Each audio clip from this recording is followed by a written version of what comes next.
Hello everyone and welcome. तो पिछली video में हमने देखा था कि हमने जो लर्निंग आउटकम 2 है, create and edit tables using wizard and SQL commands, तो इसका हमने देखा था थ्योरी पार्ट, जिसके अंदर हमने आरडीबीएमएस के इंट्रोडक्शन की बात की, देन टेबल्स और क्वेरीज की बात करी, उसके बाद tables, fields, records, then types of datas in a database, and उसके बाद हमने डीडीएल कमांड्स समझा कि क्या होता है। तो अभी हम इसके सभी प्रैक्टिकल पॉइंट्स को करेंगे, बट जो लास्ट पॉइंट है इसको हम अलग से वीडियो में करेंगे बिकॉज वो बहुत ही इंपॉर्टेंट है और बड़ा पॉइंट है, इसलिए बाकी सभी हम अभी करते हैं। तो सिंपली हमें पहले तो डेटाबेस स्टार्ट करना है, तो हम यहाँ पर आएंगे और यहाँ पर हमारा है ओपन ऑफिस डेटाबेस, या फिर बेस को जब आप सर्च करेंगे तो वहाँ से आपका ओपन ऑफिस बेस आ जाएगा। अब विजार्ड आ चुका है, तो यहाँ पर पूछ रहा है कि आपको नया डेटाबेस बनाना है या एग्जिस्टिंग खोलना है, फिर किसी और डेटाबेस से कनेक्ट करना है, तो हम कहते हैं न्यू डेटाबेस में क्रिएट करना है। नेक्स्ट पर क्लिक करेंगे, क्या रजिस्टर करें, यस। और after the data file have saved do you want to do, open करें एडिटिंग के लिए या फिर नहीं करें, तो हम कहते हैं कि ओपन कर देना। अब हमने करा है फिनिश। अब ये हमसे पूछेगा हमारे डेटाबेस का नेम, तो हम नेम रख देते हैं तनुषा 10। ओके, तो इसको अब हमने कर दिया है सेव। अब ये ओपन हो जाएगा। तो यहाँ पर अब हमारा तनुषा 8 का जो डेटाबेस है वो खुल चुका है। अगर हम यहाँ देखें तो ऊपर है title bar, then here is a menu bar जिसके अंदर file, edit, view, insert, tool, window and help, these all are present. फिर हमारा है standard tool bar.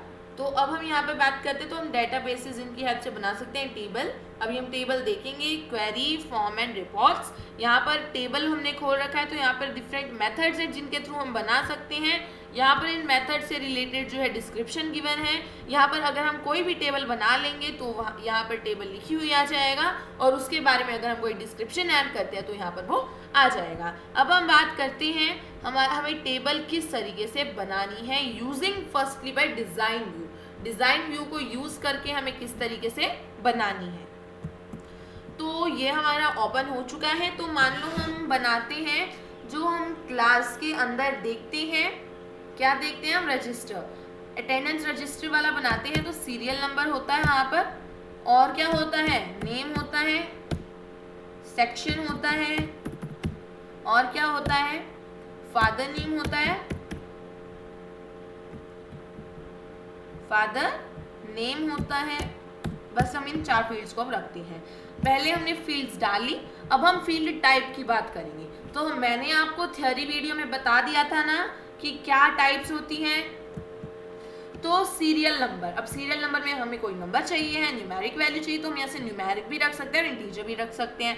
But integer में क्या होगा, नेगेटिव वैल्यू भी ले सकता है, तो हम यहाँ से इसको ले लेते हैं इंटीजर। क्या हमें वैल्यू इसमें चाहिए है, ऑटो वैल्यू हम क्या डाल दें इसके अंदर, तो हमने इसको येस करा।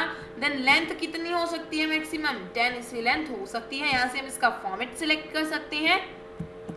तो यहाँ पर वैसे तो इसने फॉर्मेट्स हमें दिखा दिए हैं, जनरल में आएगा 0, 1, 2, 3, और हम यहाँ से जो है यूज़र डिफाइंड भी बना सकते हैं कि हम जो सा चाहते हो वो। ओके पर क्लिक करा, फॉर्मेट हमारा लग चुका है। अब यहाँ पर देखो की बनी आ गई, क्या मतलब है, ये अब सीरियल नंबर जो है, ऐसा नंबर है, वो हमारी प्राइमरी की हो गया। क्यों, क्योंकि हमने ऑटो वैल्यू कर दी। अब ये ऑटोमेटिकली वैल्यू डालेगा तो कोई भी वैल्यू सेम नहीं होगी, और जिसके कारण से क्या होगा, ये हमारी एक प्राइमरी फील्ड बन जाएगी। सेकंड है नेम, तो नेम के अंदर इन्होंने बाय डिफॉल्ट क्या दिखाया, टेक्स्ट वैरकार। अब वैरकार और कार में क्या डिफरेंस था कि कैर के अंदर अगर हम कोई भी एक वैल्यू रख देते हैं तो इसे उतने ही नंबर चाहिए, ना कम ना ज़्यादा, बट वैरकार के अंदर ये स्पेस छोड़ देता है, तो हमने यहाँ पर रखा है इसको टेक्स्ट वैरकार। देन उसके बाद सेक्शन, सेक्शन में हम क्या रखेंगे, सेक्शन हमारा एक न्यूमेरिक होता है, तो यहाँ पर हम रख देते हैं इसका न्यूमेरिक। एंट्री रिक्वायर्ड, यहाँ से हम रिक्वायर्ड येस कर देते हैं।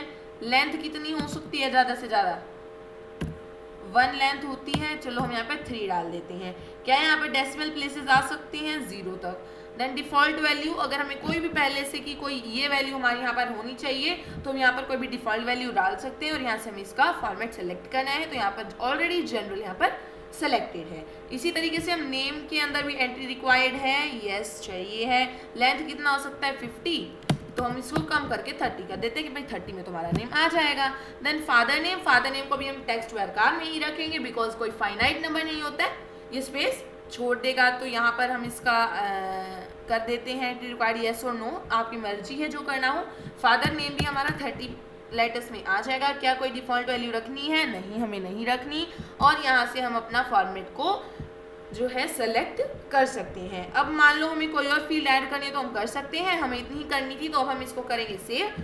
बाय डिफॉल्ट नेम आता है टेबल 1, तो हम इसको रख देते हैं अटेंडेंस नाम से, हम इसको कर देते हैं सेव। अब हम इसको करेंगे क्लोज और यहाँ पर देखो अटेंडेंस नाम से एक हमारा बनकर आ गया। ये थोड़ी सी नेम की गलती हो गई एंड लिखा मैं भूल गई हूँ, डोंट बॉदर फॉर दैट। तो अब हम इसके अंदर वैल्यूज एंटर करके देखते हैं। तो हमने डबल क्लिक करके इसको ओपन कर लिया। अब हम नेम कोई भी रख देते हैं, मान लो तनुषा। सेक्शन हमने रख दिया 8 और फादर नेम हमने रख दिया ABC लगा दिया। सेकंड पर्सन हमने लिया है मनवी, सेक्शन लिख लिया है 6, फादर नेम DEF। तो यहाँ पे देखो हम जैसे 1 और 0 1 ऑटोमेटिकली यहाँ पर वैल्यू आ रही है। तो हम यहाँ पर चेंज चाहे तो कर भी सकते हैं या फिर रहने दे सकते हैं। थर्ड पर्सन मैंने ले लिया सोनाक्षी, देन सेक्शन इनका कोई भी ले लिया, फादर नेम ले लिया। तो इस तरीके से देखो हम कितनी भी वैल्यूज यहाँ पर ऐड कर रहे हैं, बट मैक्सिमम हमने 30 रखी थी तो 30 से ज़्यादा नहीं आ सकती हैं। बट ये एरर नहीं दिखा रहा बिकॉज हमने यहाँ पर टेक्स्ट वर्कार लिया था, कार्ड नहीं लिया था।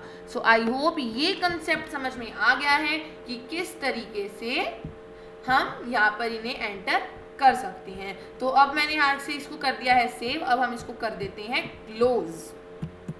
अब इसको हम दोबारा से खोलेंगे तो दोबारा खोलते ही देखो यहाँ पर हमारी फील्ड्स जो है वो एंटर्ड होके आ गई हैं। अब हम देखते हैं कि हम विजार्ड की हेल्प से किस तरीके से बना सकते हैं। So use wizard to create the table. तो यहाँ से अब हम स्टेप बाय स्टेप बनाएंगे। फर्स्ट है select a field, category select करो बिजनेस या पर्सनल, तो भाई हम पर्सनल बना रहे हैं। सैम्पल टेबल किस टाइप की चाहिए है, एड्रेस, ऑथर, कैटेगरीज, कलेक्शन, तो इनमें से मैंने ले लिया एड्रेस। अब ये अवेलेबल फील्ड्स हैं जो इसके अंदर आ जाएंगी। तो यहाँ पर पहले हमने ले लिया इसका सिटी, यहाँ पर एरो पे क्लिक करा, सिटी हमारी फील्ड आ गई है। देन हमने यहाँ पर ले लिया first name, hobbies and last name. Then हमें चाहिए था इसका मोबाइल नंबर, तो हमने मोबाइल नंबर भी ऐड कर लिया। अब फर्स्ट नेम हमें ऊपर चाहिए, हमने उसको ऊपर कर लिया। देन लास्ट नेम चाहिए है, लास्ट नेम भी हमने ऊपर कर लिया। सिटी मान लो नीचे चाहिए तो हमने नीचे कर लिया। मतलब यहाँ से हम इनको अरेंज कर सकते हैं। नेक्स्ट पर क्लिक करेंगे, यहाँ से हम फील्ड्स की फॉर्मेटिंग कर सकते हैं कि क्या फील्ड का नाम यही रखें, फर्स्ट नेम रखें, यस। देन इसका टाइप क्या रखें, टेक्स्ट वर्कार, मैंने डिफरेंस बता दिया है तो हम इसको टेक्स्ट वर्कार ही रखेंगे। एंट्री रिक्वायर्ड कर देते हैं यस, और लेंथ हम यहाँ पर रख देते हैं 30। देन लास्ट नेम की बात करें तो नेम लास्ट नेम ही रहने देते हैं। फील्ड टाइप भी हमारी ठीक है, क्या एंट्री रिक्वायर्ड है, यस और नो कोई भी पुट कर दो। और यहाँ पर जो लेंथ रखनी है वो हमने रख ली। इसी तरीके से हॉबीज में हम रख सकते हैं, और सिटी है, सिटी में भी हम टेक्स्ट वर्कार रखेंगे। एंड मोबाइल नंबर के अंदर हमें चेंज करना होगा बिकॉज हमें यहाँ पर टेक्स्ट नहीं चाहिए, हमें यहाँ पर न्यूमेरिक वैल्यू चाहिए। तो हम यहाँ पर ले लेंगे न्यूमेरिक नंबर, इसको ले लेंगे। लेंथ कितनी होनी चाहिए, फ़ोन नंबर कितना होता है, 10 साइज का होता है। एंट्री रिक्वायर यस है। अगर हमने कोई कम वैल्यू डाली लेंथ में या ज़्यादा डाल दी तो ये एरर दिखा देगा। अब हम करते हैं नेक्स्ट, और यहाँ से पूछ रहा है क्या प्राइमरी की डालनी है, हाँ भाई डालनी है। ऑटोमेटिकली ऐड कर दें, कर दो। क्या उसकी ऑटो वैल्यू रख दें, अरे रख दो। नेक्स्ट करा। अब यहाँ से पूछेगा नेम, तो हम इसका नेम रख लेते हैं क्लास डिटेल्स। आप तुम कहोगे मैंने स्पेस क्यों नहीं डाला, सो थ्योरी वीडियो में ही बता दिया था कि डेटाबेस के अंदर स्पेस नहीं आता। स्पेस देने के लिए हम अंडरस्कोर साइन का यूज कर सकते हैं। अब हम इसको करते हैं फिनिश, और ये हमारा यहाँ पर ओपन हो गया है। अब यहाँ पर देखो क्लास डिटेल्स नाम से भी एक हमारी टेबल बन गई है। तो इसी तरीके से जैसे हमने अटेंडेंस में डाला था, इसी तरीके से हम यहाँ पर भी हमारी जो है वैल्यूज डाल सकते हैं। हमने ले लिया पर्सन ए, लास्ट नेम ले लिया बी, हॉबीज ले ली डांसिंग, देन सिटी ले ली जीन, मोबाइल नंबर हमने कोई भी डाल दिया। अब देखो मैंने यहाँ पर 10 वैल्यूज डाली और इसने एक्सेप्ट कर ली, बट अगर मैं यहाँ पर कम वैल्यू डाल दूँ तो ये एक्सेप्ट नहीं करेगा, ये सीधा एरर दिखा देगा। तो आई होप ये आपको समझ में आ गया होगा कि किस तरीके से हम टेबल बना सकते हैं using a design view and using a wizard. तो आगे हम चलते हैं हमारे लर्निंग आउटकम्स पर। तो हमने RDBMS खोला, मेन विंडो का जो पार्ट से उन्हें ऑब्जर्व करा, देन हमें टेबल बनाई using a wizard and design view, then उसके बाद हमने उसकी डाटा टाइप्स को भी असाइन करा, वैगा, टेस्ट वैगा, न्यूमेरिक, इंटीजर्स, एंड उसके बाद हमने प्राइमरी की भी सेट करी ऑटो वैल्यू पर डाल करके। टेबल को अब हम देखते हैं कि एडिट कैसे करते हैं, और डाटा को हमने फील्ड्स में भी एंटर कर दिया है। तो अब हम देखते हैं एडिट, रीनेम, मतलब एडिटिंग के लिए, डिलीट के लिए, रीनेम के लिए। तो जैसे मैंने यहाँ पर गलती से लिख दिया था तो यहाँ से हम रीनेम कर सकते हैं। ओके करा, टेबल का नेम चेंज हो गया। एडिट करना हो राइट क्लिक करके एडिट पर जाओ, तो यहाँ पर हम इसकी किसी भी फील्ड में, किसी भी टाइप में चेंजेस कर सकते हैं। और अगर डिलीट करना हो तो यहाँ से डिलीट पर क्लिक करो, कंफर्म करो, यहाँ से हमारा ये डिलीट हो गया। तो आई होप ये लर्निंग आउटकम आपको समझ में आ गया होगा। हमने सभी प्रैक्टिकल्स करे हैं except DDL commands. DDL commands के लिए आई बटन पर क्लिक करके देख सकती हो, और अगर थ्योरी पार्ट नहीं देखा है तो भी आई बटन पर क्लिक करो, आपको थ्योरी पार्ट भी मिल जाएगा।